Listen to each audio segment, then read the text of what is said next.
Welcome to Making Connection Studio, as Making Connection connects the children and youth towards the positive future. I am Nisha. Today I am with Bridget and her daughter Alice. Bridget is from Scotland and she works for the Royal Bank of Scotland. She is the head of research and innovation, and also she is the trustee of Tonglen UK. So we are very honored to have you here with your daughter Alice. You are so supportive and involved with Tonglen. Thank you, Nisha. So how did you come to be involved with Tonglen?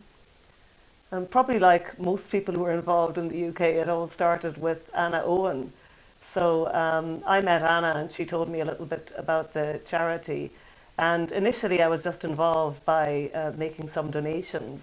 But over time, the more I heard about the work that was happening here, the more inspired I became. So I got more involved and eventually became a trustee. I think Tonglen is really special and you feel really connected to the people who are here and to the work that Jamyang is doing.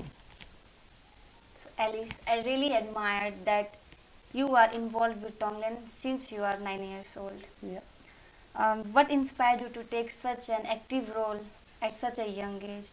And did you find this inspiration from your family, friends, or somewhere else?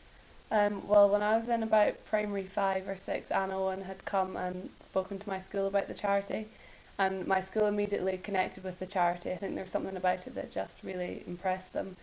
And since the charity was still fairly small back then, each person in my class was allocated a pen pal. So we all got to write to one of the children from Tonglen and find out about them, and I think it was how connected the charity was. It was very unlike any other charities where there's maybe not as clear a link between the people who are in the charity and those who supported it. And I think that just led me to really become involved with it. So it was to do with probably my school life more than my family and friends. But when my mum became a trustee of the charity, my interest for the charity, it kind of left school and became at home, and we did fundraising at home and other things like that. So it was kind of school and family, I guess. So Bridget ma'am, since you work in the banking industry, so how do you think economic contribution to issues of poverty or social inequalities?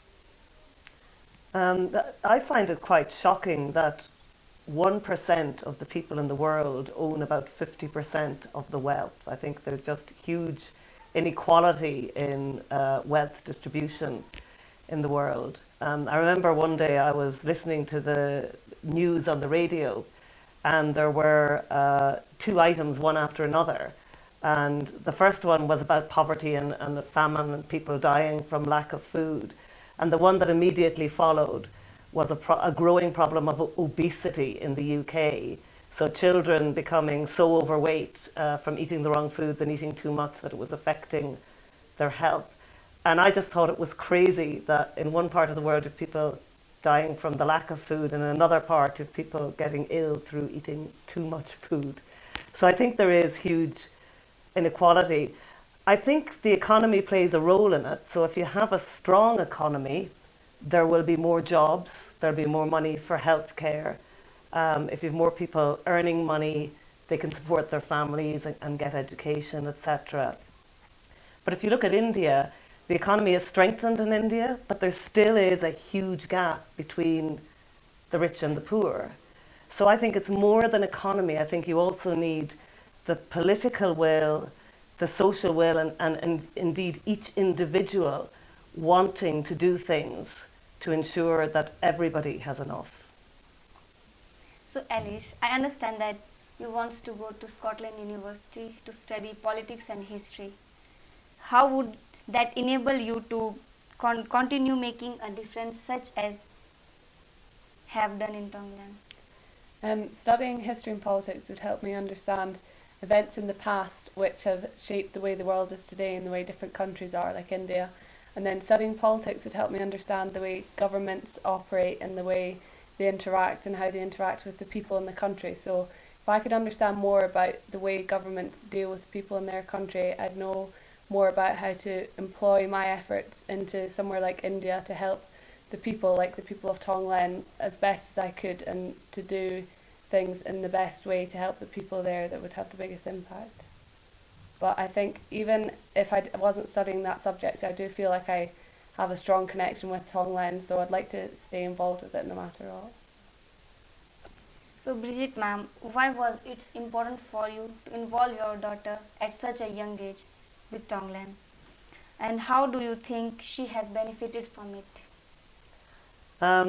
Probably really my mum that encouraged me to involve my daughter, because when I was young, my mum was involved in charities and on charity committees, and she spoke to us a lot about the importance of doing things for others.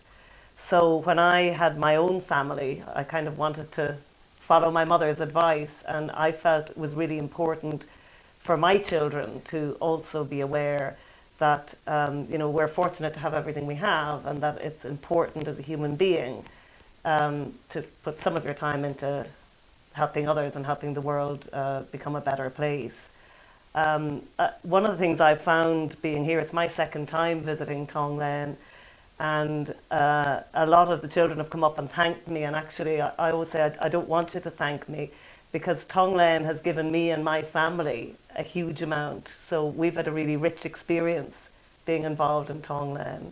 And I think Ailish has benefited, and my daughter Shauna has benefited. We've had fun, haven't we, Ailish? And Yeah. some of the things that we've done some really good fun fundraising events and things.